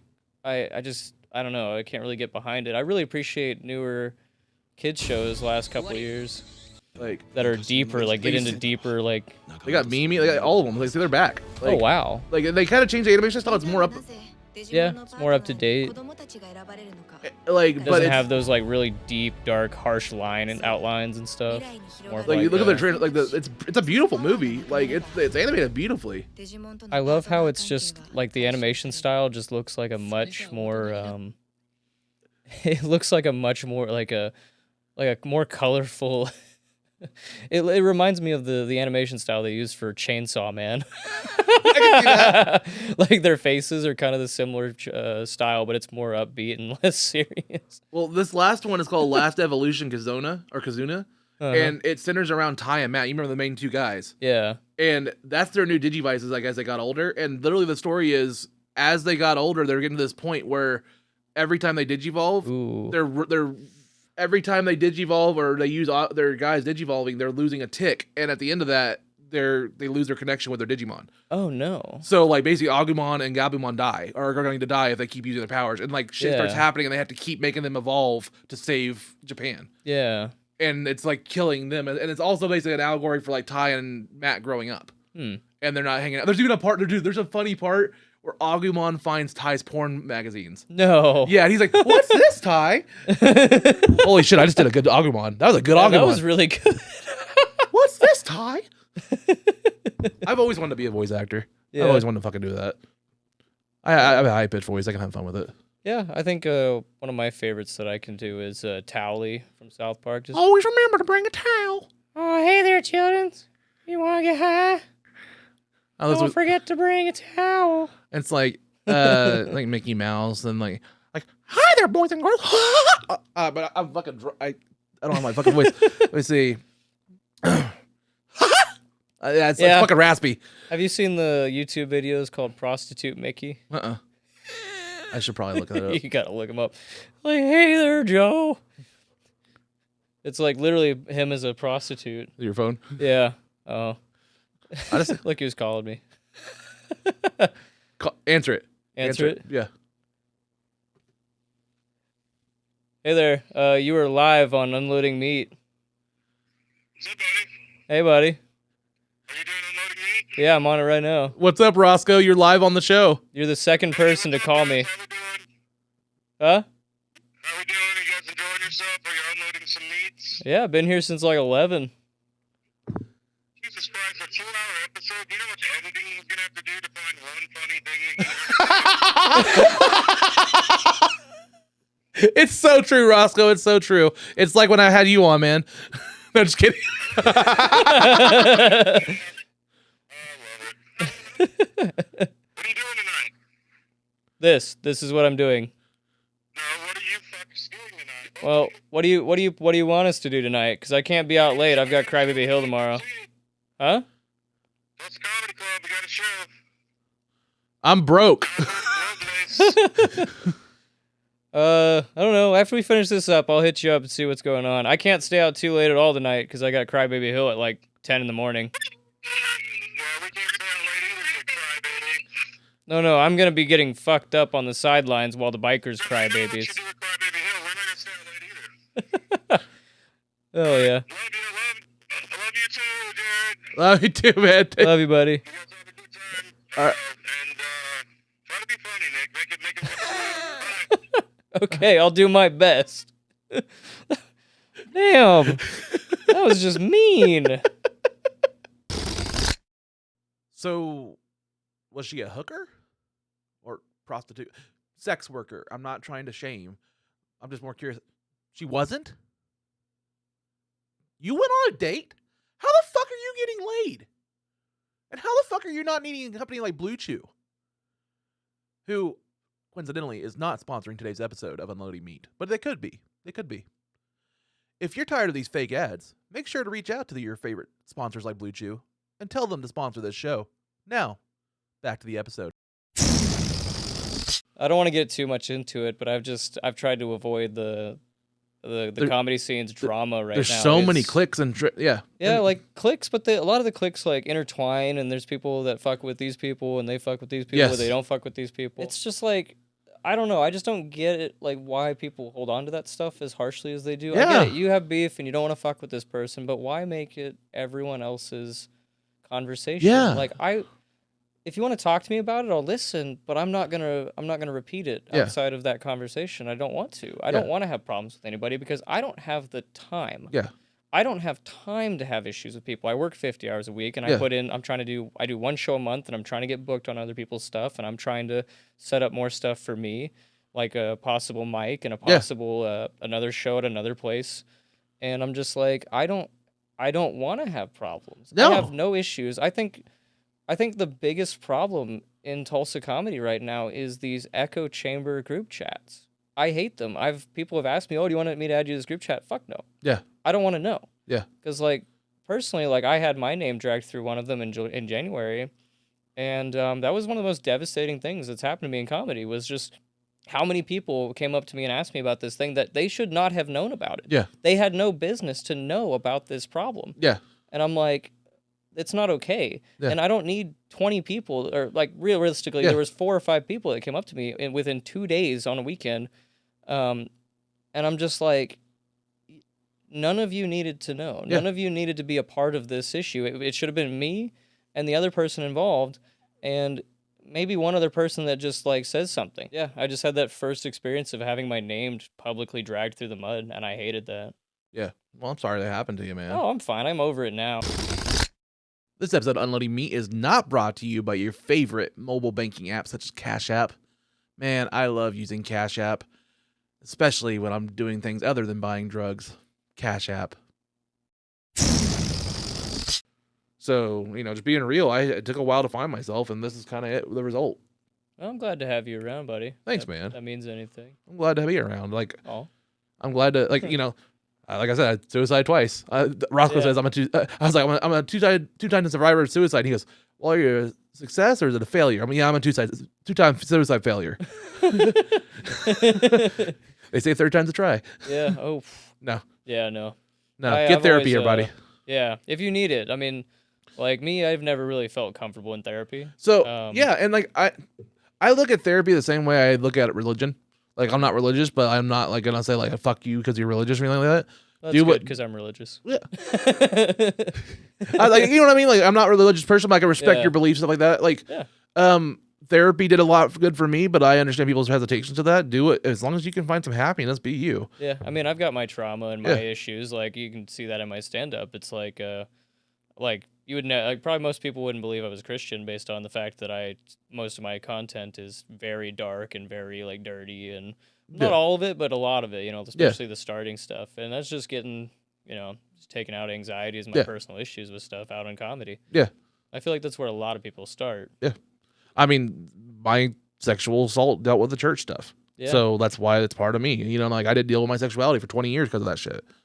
With the my best friend, my best friend forced me to blow him when I was like 12. And like they were religious, and then him and his mom covered it up with the church. Like, no one will believe you because you're not in our church. Like, basically shame me out of it. That's fucked up. That's not Christian. Yeah. So that's what happened with me. That's what had me, that's why I'm with religion, and I've kind of had a fall, nothing against it or anything like that, but that was my personal thing that happened. That's a perfect example of bad Christians. Yeah. There's too many of them out there nowadays.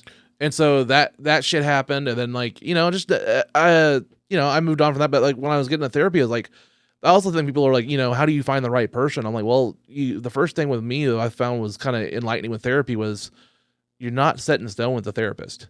Like it's a revolving door until you find somebody you kind of click with. Mm-hmm. It's kind of like, like me and you were talking, like I could have 30 people on here and I might find one that me and are going to have a really good conversation with. Yeah. So like with the therapy thing, I went through 3 therapists before I found one that just really clicked with me, and then it worked. And at the end of the day, sometimes you just need to have someone that really will listen. Mm-hmm.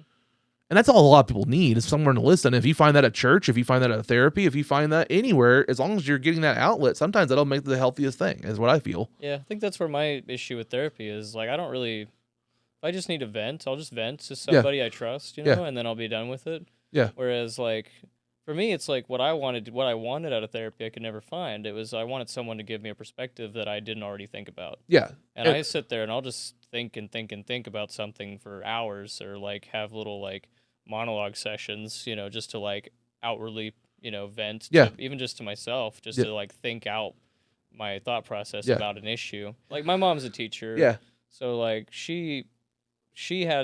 my mom actually got famous for a little while. She was called the panhandling teacher.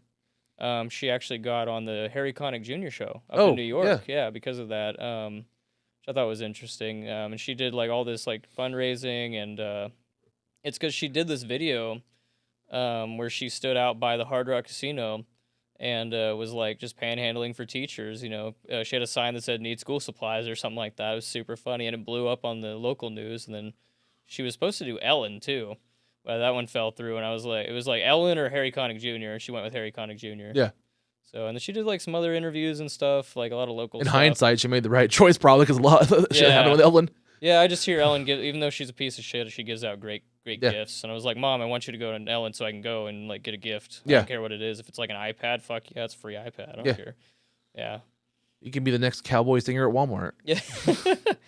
But it's funny, like, I hate that, like, I'm actually trying to, like, I don't hate it. Like, I'm very happy for my family. Like, my cousin was a test writer for Kawasaki out in California. Nice. My mom, like I said, was this panhandling teacher stuff, which is gone now. She worked for Tulsa. She worked for private schools, Tulsa Public, and then after a couple years back at Tulsa Public in later years, she was like, I can't do this anymore. And now she works like online private school stuff. I'm not sure if she's going to continue to do it. My mom and stepdad are becoming RV people now. Same with my parents. It's very interesting. They're getting that letter. They bought a travel trailer, and now they're thinking about selling that to get an RV, like switch that. And like they're very into like just want to travel around and do their own thing kind of thing. Honestly, it sounds awesome. It does. Not for me, claustrophobic.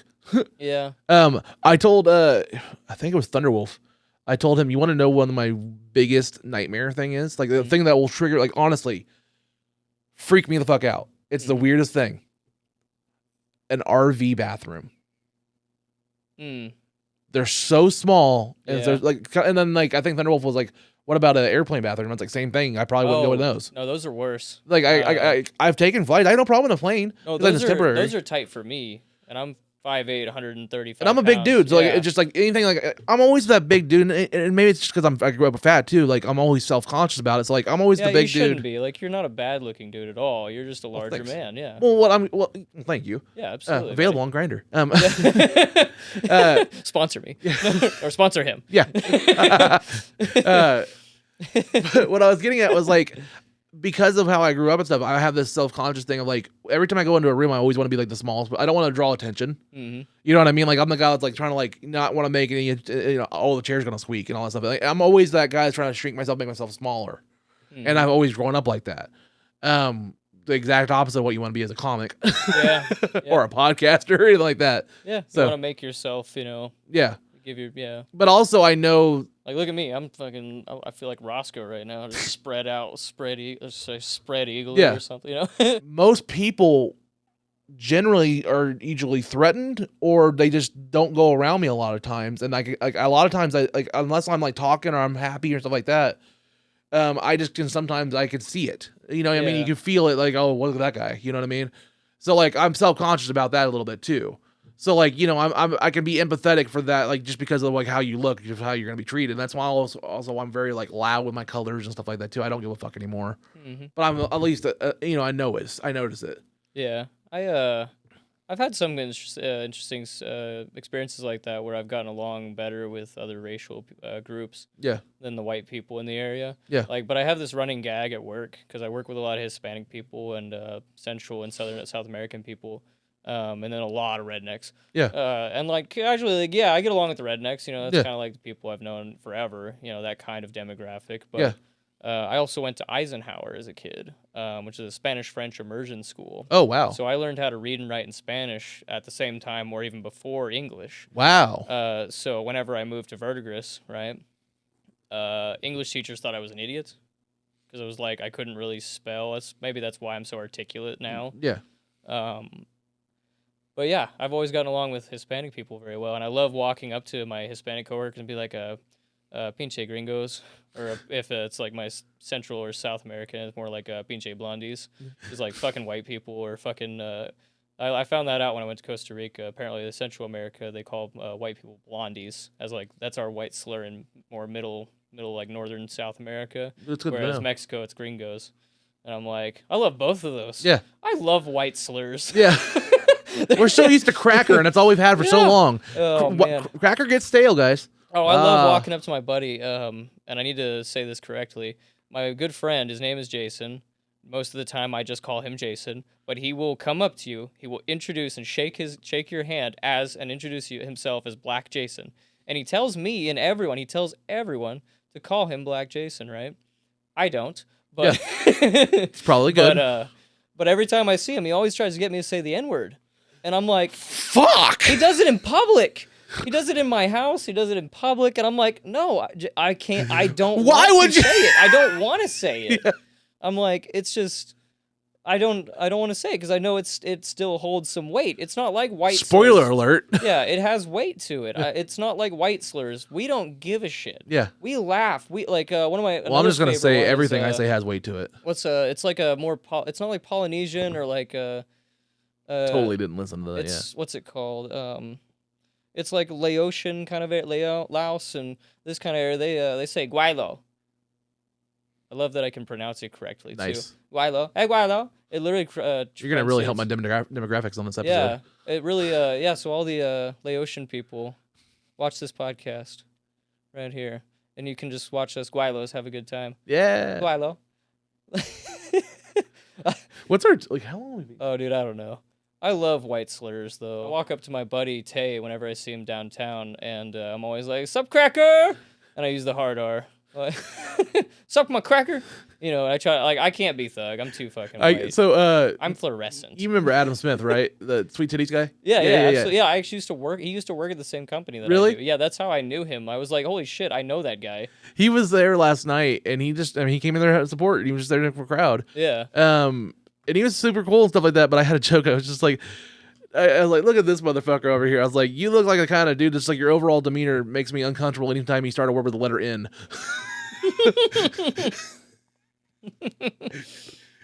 He wore this motherfucker on his day off. Like, he's not going there to show. I mean, he had his merch. He had to always wear his sweet titty shit. Oh, yeah. He'll be in here tomorrow. Oh, is it good? Yeah, Hell on yeah. the couch. Yeah. Shout out to Adam Smith. Again, people that are putting in the fucking effort, I want them on the couch. Yeah, I had him on my show, and I love him to death. Like, he's a really cool dude. Super cool dude. He just, as far as his comedy goes, his material is there. And And he's got amazing stage presence, and he's really good at, his stage motions and stuff, and working that in. And he's got a connection with the crowd. Yeah, and using the microphone in very original ways. It's hilarious.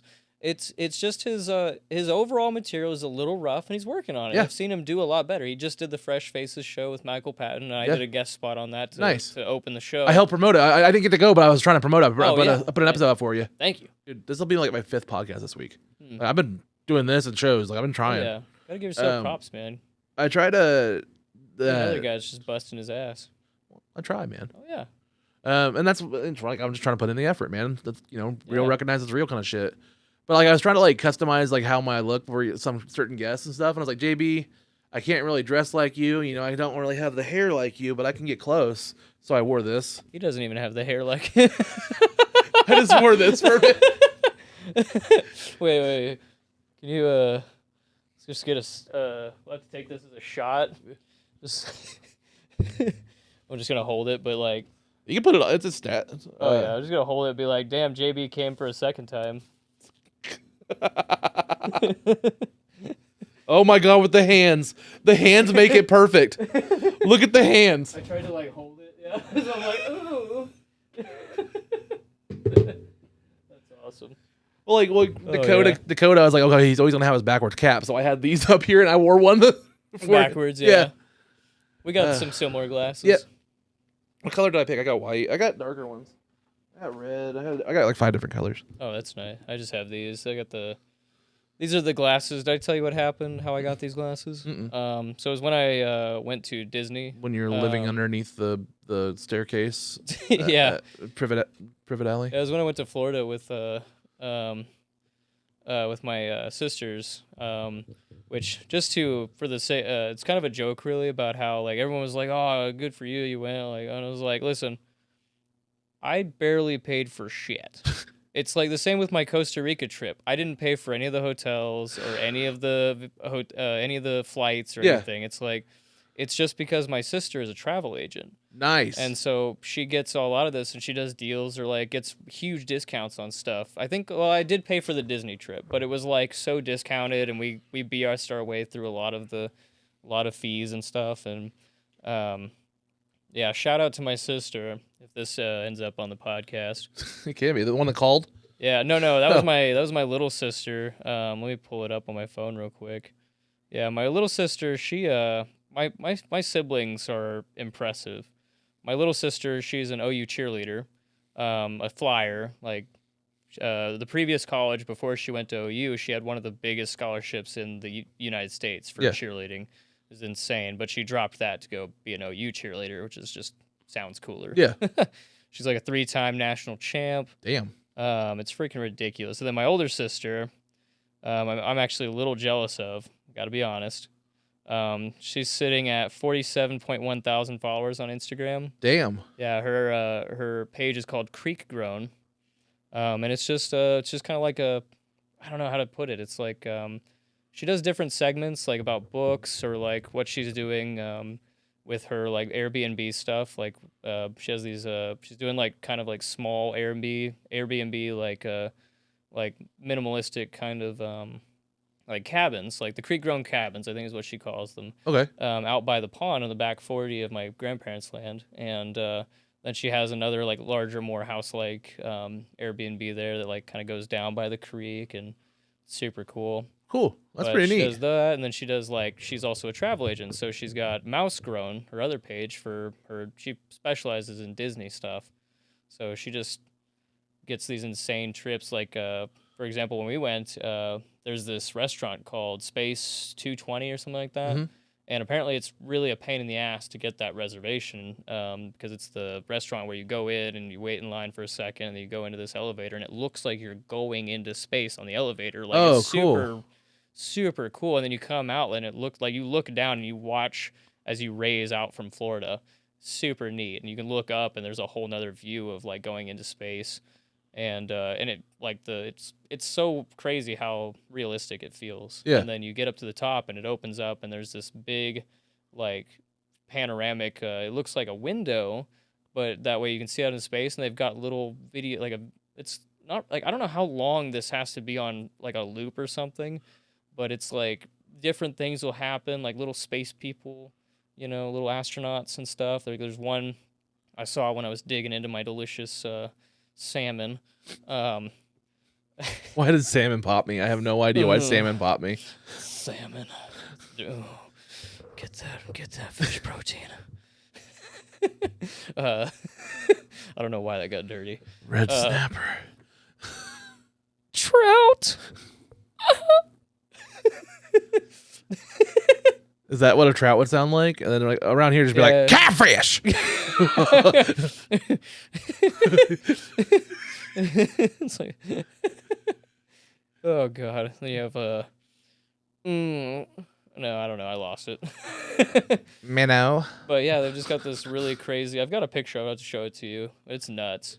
I heard they're already canceling they shut down the Star Wars, the ritzy like Star Wars experience. Oh yeah, dude. I mean, I looked into it. It was like it's like 10 grand or something. It was expensive, wasn't it? I think the cheapest one for 2 people was like 4 or 5. It was insane. It was like at one point when it first opened, for some reason I think they had like early passes. It was like $2,000. Yeah.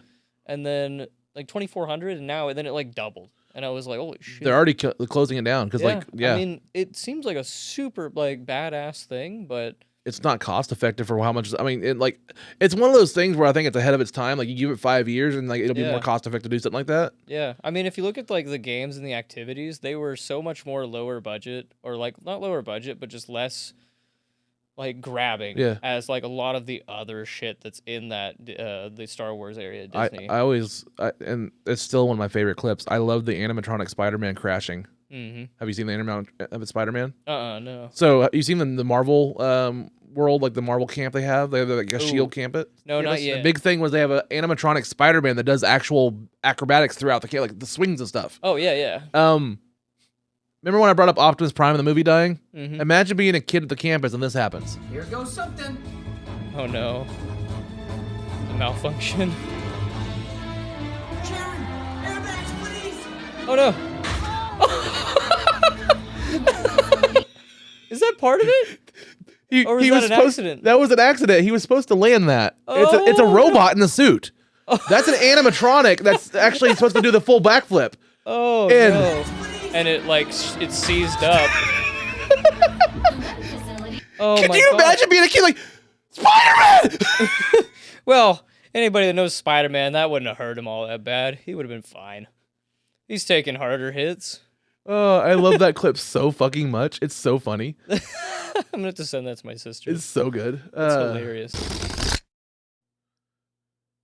So was it like, did they like owe your family a debt or something? Was it like Hatfield versus McCoy's?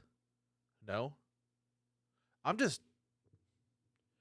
flabbergasted. Like, how are you getting laid more than I am? And how are you not needing a sponsor like Blue Chew? Which again, could be a sponsor of Unloading Meat, but they're not right now.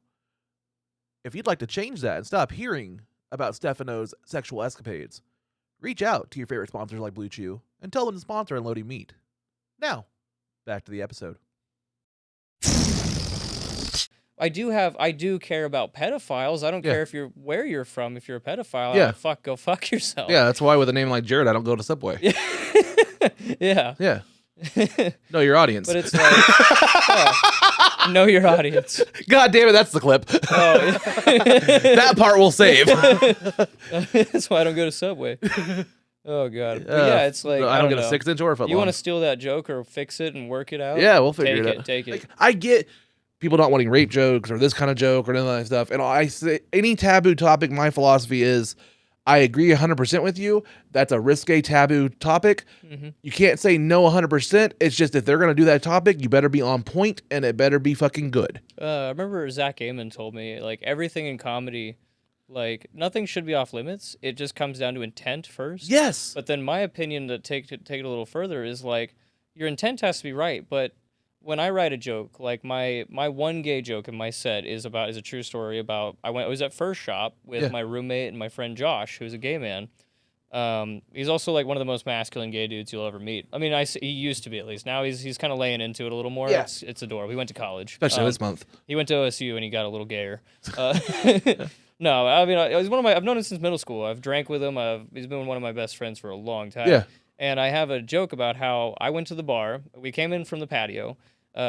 Peyton and Josh went to go grab a table, and I went to the bar to grab a round, right? And by the time I get there, my 2 skinny butt cheeks are halfway on that cushioned seat.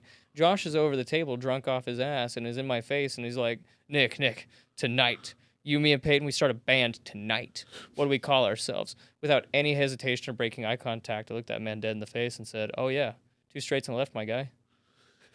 Like, that's good. That's good. Yeah. It's just funny. And what I'm saying is, like, where I'm going with that is, when I write jokes like that, or if I write a joke about any kind of category that I don't fit into, my main goal is to make those people, whether it's like Hispanic people and a racial group or like a sexuality group or whatever, whoever the joke is about, if I don't fall into that category, those are the people that I need to laugh the hardest. Yes. And I will ask people, like, if it's funny, in that community. Do you remember what happened to me at Rose Lounge?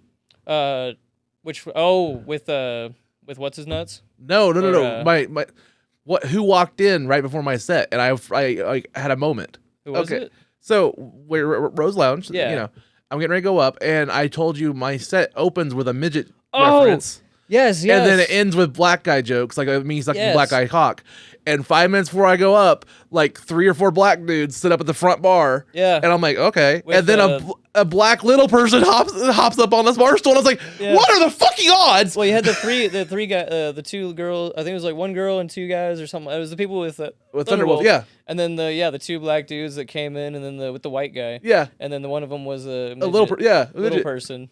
And I was like, I talked to him after your set. I was like, what'd you think about it? And he was like, oh, dude, yeah, I loved it. Well, and like my thing is like, and I don't remember which comedian said it. It may have been Tom Segura or somebody, or whoever said it, Chappelle or whoever. Some person said it. Like, if you're afraid to say the word or say the content in front of that person or somebody, you shouldn't be doing it. Yeah.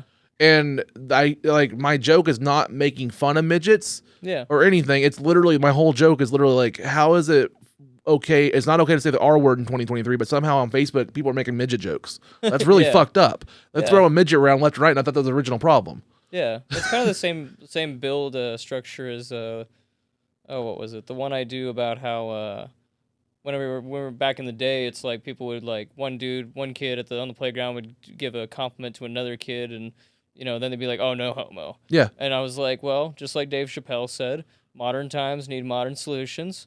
I've got it. We just replace no homo with platonically. So it's like, you're in the bathroom and you look over and some dude's wearing nice kicks, but then you stumble in your words and be like, oh, nice cock, bro. No, platonically. However I tell that joke. But, it's like just like fucking fly. Yeah.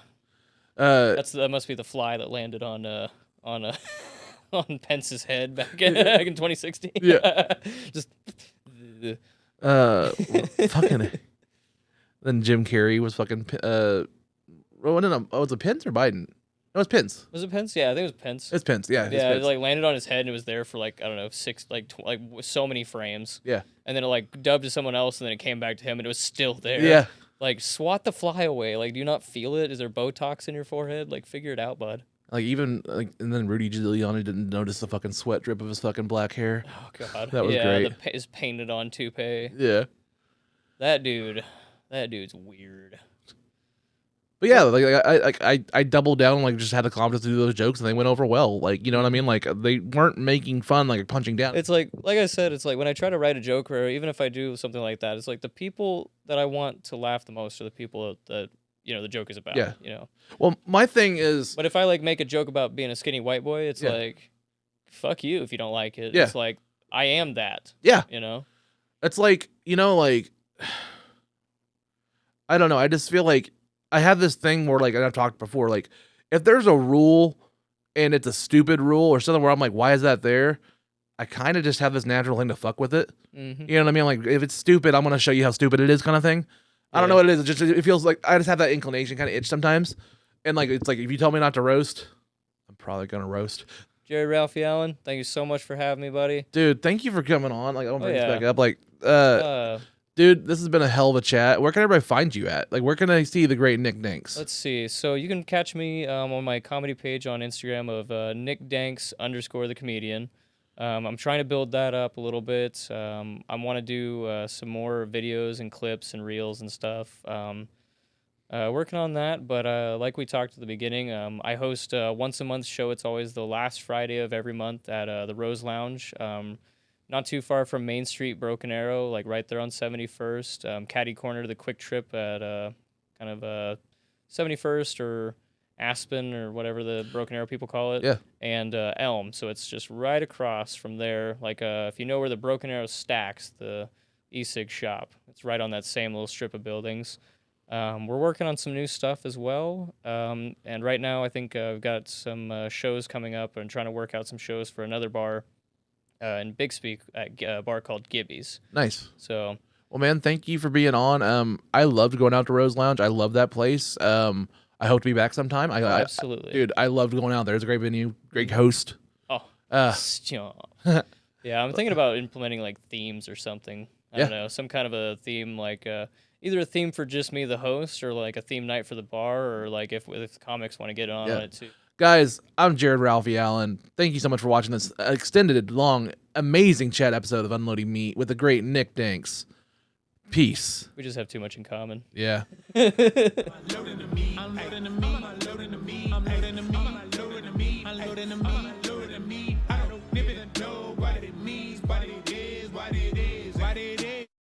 have a great time.